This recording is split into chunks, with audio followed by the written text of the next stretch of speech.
Dhjetra të rinj, përfaqësues të organizatave dhe qytetarë u bashkuan në Shirok në një aksion vullnetar për pastrimin e zonës pranë liçenit të Shkodrës, duke dhënë një shembull konkret të angazhimit qytetar për mbrojtjen e mjedisit. Aksioni u organizua nga Bashkia Shkodër në bashkëpunim me disa shoqata dhe grupime rinore, duke theksuar rëndësinë e përfshirjes së komunitetit në ruajtjen e pasurive natyrore të zonës.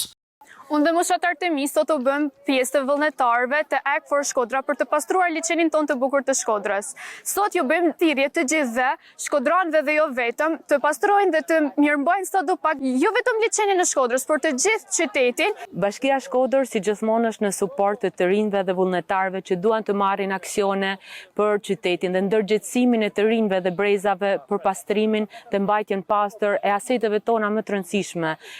natyrore si liçeni i Shkodrës.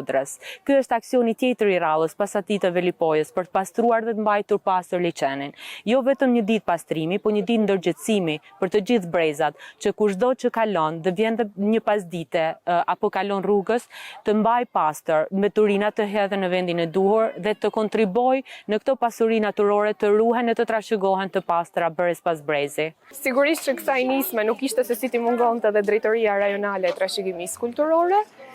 duke qenë se edhe liçeni i Shkodrës është një nga trashëgimit më të mëdha që kemi si qytet, është liçeni më i madh i Ballkanit,